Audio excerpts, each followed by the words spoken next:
What gives me hope would have to be the new generation of readers. I'm very hopeful about them. What gives me hope is the idea that I've been able to, along with my publisher, cross myself over. So I'm hopeful about that. And what gives me hope is that the return of the independent bookstore. So hand selling gives me hope. What was the second? And what gives you concern? The concerns, yes. Concerns. And I'm looking for a more positive uplift. This is all about the salon, so. Yeah, what gives me concern? I don't think, I think if you had asked me that question a year ago, I would have had a plethora of responses, but I don't have any concerns today. No, very good. Because you've had a very fascinating career in publishing, because there was just a, I don't know how, you all are so young. I don't know if you remember just if you were a black woman with a book idea after Terry McMillan did Wait and Exhale, you got a book deal. They put 4 people on the cover that looked like Sherbet or Baskin Robbins. Somebody had an orange face, a purple face, a pink face. It was brothers and sisters, cousins and aunts, nieces and nephews, everything, you know. And they received a lot of money. I mean, you know, if you went to a party and someone said $800,000, that's all. Yeah. People bought many houses. These were some subprime mortgages there, and you benefited. In large part, your writing for Sugar was phenomenal, and you told a different story, which was a period piece, and all the novels that were post Terry McMillan, who disassociates herself from the bulk of the novels that were spun off from the success of Waiting to Exhale, by the way. Your novel she did like and greatly supported, along with Diane McKinney Whetstones, which was also a period piece, Tumbling. But in terms of you being published, you great benefit there. And then you did the Geneva Holiday books, which were erotic. Have any of you read Geneva Holiday? Humorous erotica. Humorous erotica, you know. Yes, exactly. It's, you know, very warm. And you were with the publisher who you're not with anymore, a major publisher who's right in this neighborhood. Right. And so what is that journey like for you? Because you came in with great fanfare, you know, eventually a quote blurb from Toni Morrison, great reviews, PW. Right. You know, it's all a journey. And actually, a lot of people aren't aware of this, but the Geneva Holiday book, the very first book in that series, Groove, I had actually started prior to selling Sugar, because I couldn't sell Sugar. Because what the editors were telling me at the time, because you had all the Terry McMillan spinoffs, was this is a really good story, but we don't have an audience for this. Go out there and read what's out there and then change it up and send it back in. And I refused to do that with that particular story. So I said, well, let me sit down and write one of those girlfriend stories. And that was Groove. And I had about 50 or 60 pages. But the universe in its infinite wisdom said, no, that's not the route you need to go. Because I figured I'd get my foot in the door with Geneva Holiday and then switch over to the Bernice McFadden books. And so Sugar was sold and Geneva Holiday went into the drawer until 2004 when I mentioned it to my agent at the time. He loved it. I literally knocked that book out in 3 weeks because it was just using a different muscle. It was a lot of fun. And Random House picked it up, gave me a 3-book deal. Speaking of the Harlem Renaissance, if we think about all of the people who were in Alelia Walker's salon in the Dark Tower on West 136th Street, many of them never got beyond a second novel. Many of them never got beyond a second novel, and we all know that Zora Neale Hurston died in an unmarked grave in a retirement center, died much too young.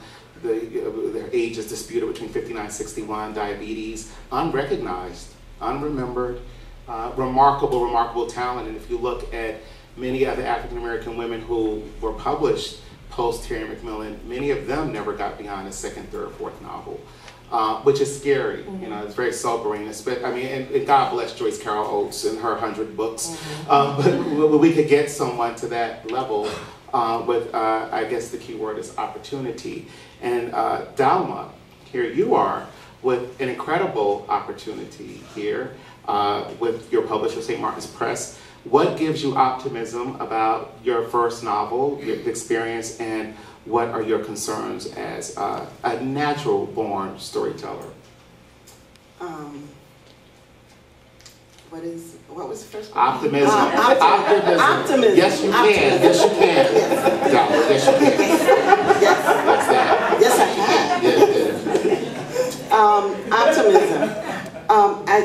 As much as I am the kind of person who would prefer to get a quill and a piece of paper and go into a tower somewhere, I have to admit that the technology that's available to writers today gives me so much optimism, because even when we are not supported by our industry, nothing keeps me from going on the computer and reaching out to people directly.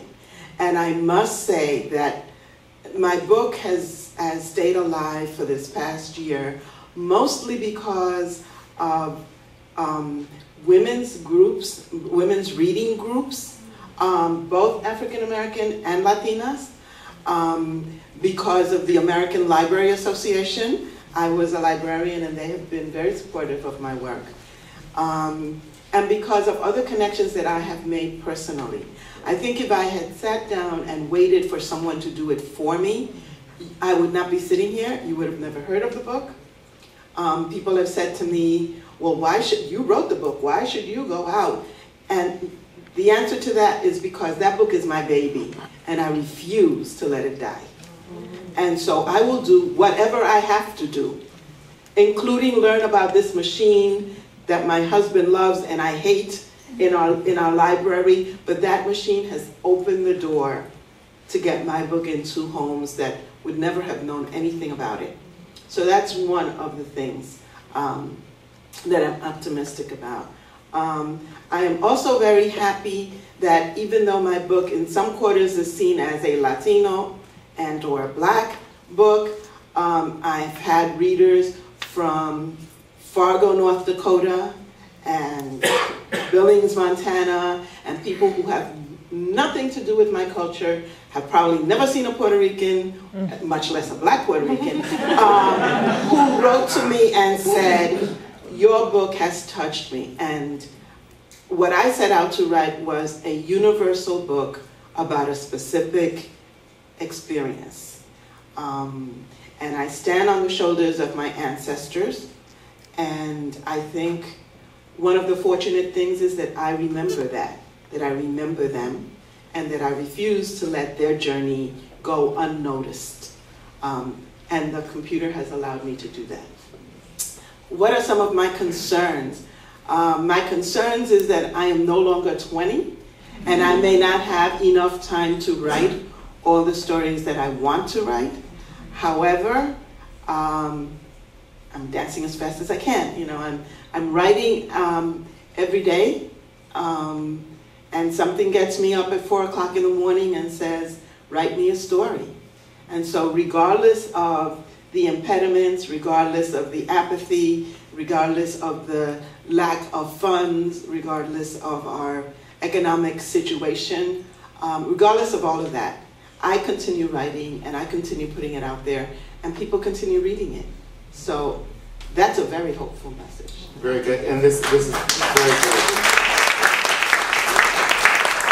And my final question deals with identity and the crossroads of identity and art when it meets commerce, which are publishing that strange beast where art and commerce meet, sometimes in ways where it clashes violently. And no greater example I can think of in terms of that clash of identity, race, gender, than these two words that either make people smile or they make people curse. And those two words are the help. And the help is an interesting test for, are people familiar with the help? Okay, what an awesome, intelligent audience you guys are. Wow. The help, I'm pretty sure. Catherine Stockett, the author of The Help. The Help has been on the New York Times bestsellers list for about over a year. And it's about a white Mississippi woman who helps several African American maids tell their story in fiction form.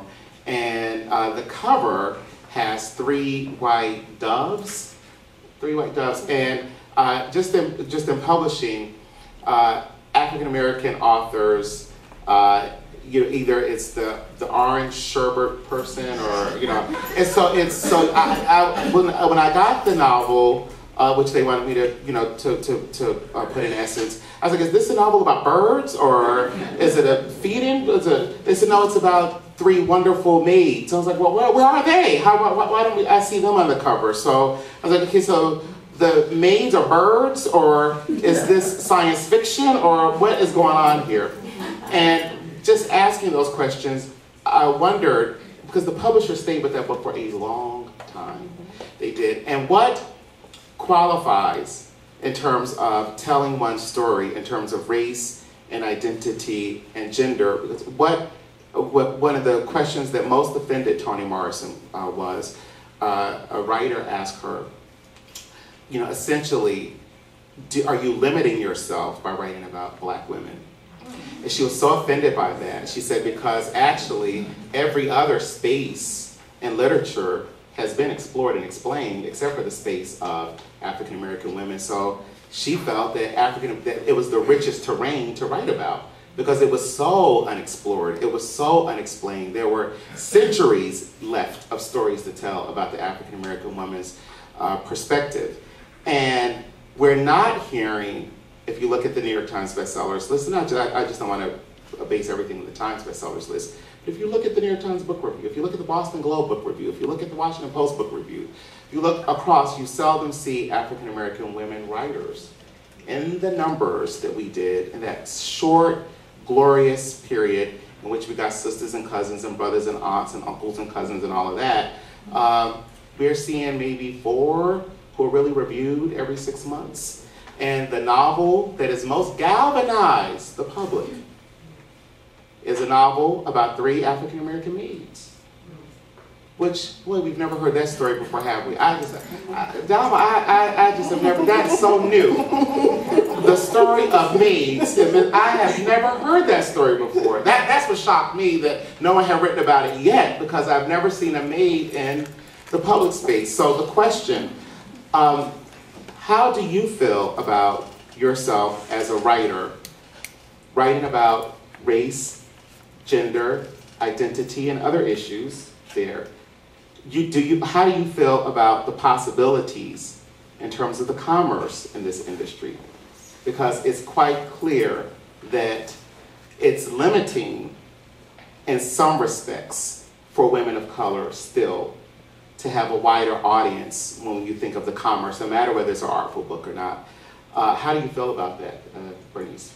It's terribly frustrating, because for me to basically, the help, I've been using that as an example when I blog about the injustices in publishing.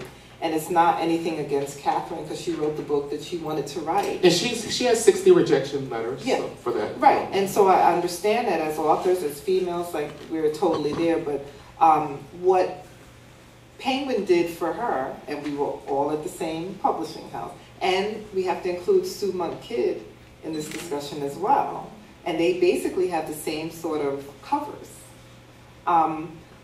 What they did for those 2 women was they marketed them to Black and white audiences. And what they did for me is they said, well, this book is only for Black audiences. So they limited my audience and then turned around and penalized me because I was not selling the numbers that they expected me to sell.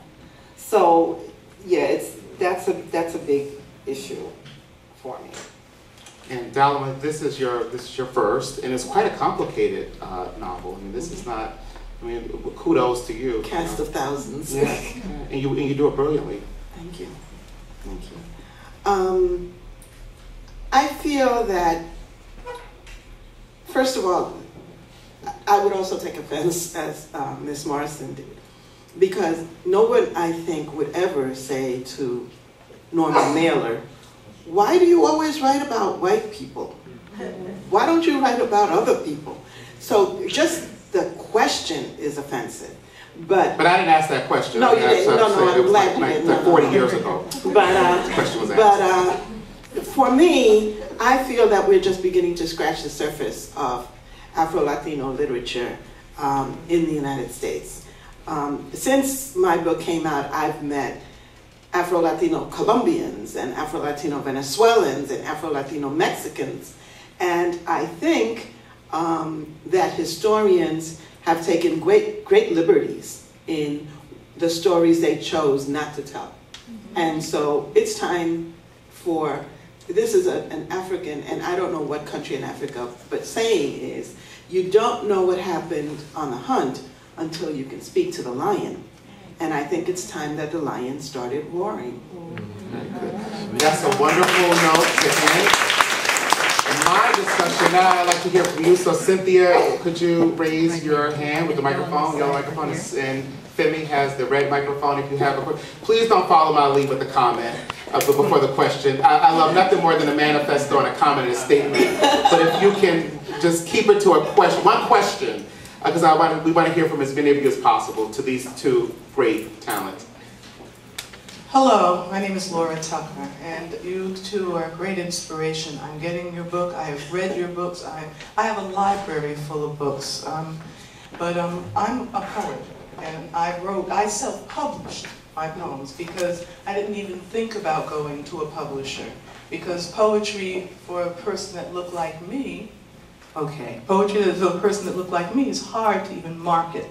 You know, it's hard to get the nonfiction, fiction, poetry they don't even want to touch. So I'm going out and promoting my own work.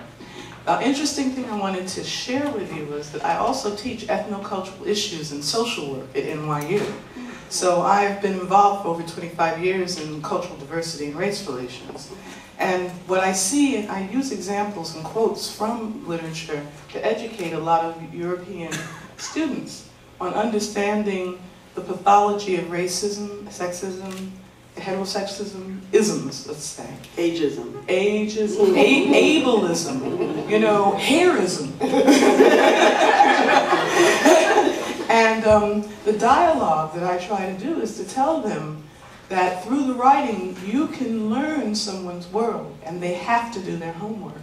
And from the writings, I mean, I suggest Langston Hughes, but I suggest current writing, because the social workers are working with people that they say them, other, and it should be we and us. And I always tell them that white's a color too, taupe, pink, beige, you know, so get close to your color and get ethnic. And I've given them assignments to read outside of their own culture. That is their final. So I do want to put you on that reading list for the classes. And it's also an inspiration for me to come here, because working at Kings County Hospital in the psych ward, I see people that look like me. And I see people that only look like me, but I'm so monolingual. You know, I want to hablar español so badly. You know, and I am learning that there's a part of my family that did speak Spanish, that did do things like that. And I'm discovering stuff, and I'm empowering the people that are the most vulnerable to get in touch with their own culture. And a lot of it's through poetry therapy and through reading. So you guys are on my book list. Thank you. Thank you. Thank you. Cynthia, do you have anyone? And when you stand, could you state your name and your affiliation? Yes, good evening. My name is J.M. Benjamin. I'm actually an Essence best-selling author. I kind of have a two-part question. First, I would like to commend and applaud you ladies for your contribution to the literary world. And I would like to say before I pose my questions to you is that I am signed to a small publishing house, and I also independently self-publish. That being the case, I know both sides of the fence. So my two-part question to you ladies, or more so to you, Ms. Fat, is, but you also, is one, what do you think about the untraditional ways of publishing? And two, what are your views or your take on the urban lit genre? What do you think the urban lit genre has done to African American literature? Because I am an urban lit author as well as a nonfiction motivational. I want to put that on the table, to be clear, to show the balance of what I do as an author. But I would like to know, because my genre is the most controversial, yet fastest growing and most exciting in African American history. that being the case, and one of the most lucrative genres in existence today. And for you, and again, I know... Yeah, no. I know actually spirituality is still doing don't play with God. No, and spirituality still does very, very well. Those T.D. Jakes books, they're still quite lucrative. No, I own a bookstore myself, so they do. Definitely, I know myself, definitely. But I want to say, before I present these questions to the audience, those who are inspiring writers or self-published, I want you to know that independently, as an author, I sell between 30 and 50,000 books a year without being signed to a major publishing house. So I wanted to share that with the audience who is striving to be an author, an aspiring writer to an author. Okay, but for these two questions, how do you feel about well, I have, yes. I have always had great respect for self-published authors because I know that you have to be the butcher, the baker, and the candlestick maker. I have my issues with urban lit only because what I found is that with mainstream publishers that they were ignoring other genres written by African Americans and picking up a lot of the urban lit. So it made us seem monolithic, and we're not. So that's my only issue with urban lit. And something precarious that happens with urban lit when it is published by mainstream publishers is diluted. The reason that people like urban lit is they like the card table experience. They like to talk to the hand seller who's wherever he is, Harlem or Philly. But if it's in Barnes & Noble, that sort of sends a contradictory message about the outsider status of the author. And it's troubling that so many of the self-published urban lit authors are seeking deals with publishers, although they say that they're that they're sort of left of center. And then when they sign out with publishers, their career is sort of stalled, nothing happens to them. Dahlma, you were thinking of possibly going that route. I was thinking of going that route. I don't as yet, my novel is not in paperback yet. I don't know if I will get a paperback offer from a publisher, but if I don't, I fully intend on publishing my own work in paperback form because so much of our community, so many people in our community don't have $30 to spend on a hardcover book. That I really felt it's kind of elitist not to provide a more accessible format for the book. So yes, I know many people have bought it in hardcover, many people have bought the Kindle version, the ebook, but having been a school librarian cannot spend her limited funds on hardcover books. And you can buy, multiple copies of a novel in paperback and make it available to many more people. So, and always going back to my librarian persona, as a librarian, I feel all literature that engages a reader is valuable literature. I also am concerned, however, that we are pigeonholed into this is what the Black experience is. This is what the Latino experience is. And then you pick one or two authors that because they are popular, all of a sudden they become the voice of a whole race of people. So my concern is, and Amamanda Adichie recently spoke about the fact that every culture has many stories. And to take any culture and take one story and say this is what they are is unfair to the writer, unfair to the culture, unfair to the reader. It's insulting to the reader to boil everything down to one common denominator. Okay. Cynthia, do you have anyone there? Did you want to say something? I just wanted to bring in Ash, and I wanted Ash to speak to this gentleman here, because I know we've got so many good people in the audience. You said you published... So, Femi, we have a how to make books in the middle of the salon? Okay, right quick, because I actually met this gentleman at the Authors for Haiti event.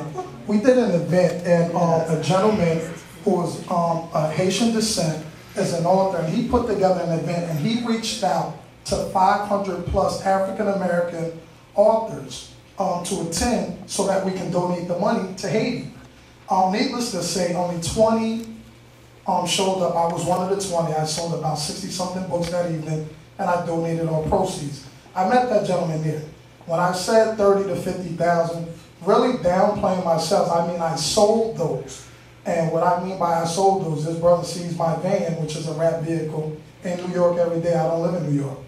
I just came off of a 100-book tour from state to state, north, south, east, midwest. I've done 100 book signings in a year and over. This is what contributes to my sales. In addition to that, so that you know, my books are in Barnes & Nobles, Borders, Books A Millions, and I am on Black Expressions, and I am a self-published author. So again, this brother, he knows how to contact me, and he knows what I do and how I do. Okay, yeah, this is getting confusing. I'm sorry, I'm lost a little bit. You know, I'm a little lost here. My name is Ash Cash, and I'm a self-published author as well. But I actually have a question for the panelists.